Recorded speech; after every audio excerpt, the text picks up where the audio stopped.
開始伸出髮毛，流過了吧，忘記了嗎？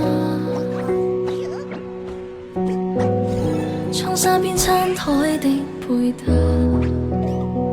曾經種花，如今暗啞。誰從屏幕裏看從前？而誰停下企我門前？猶如是18歲的青年，很討厭。誰人願伴你到成年，停留塵俗世裏浮潛，橫然被伴你旅行，如途中加冕。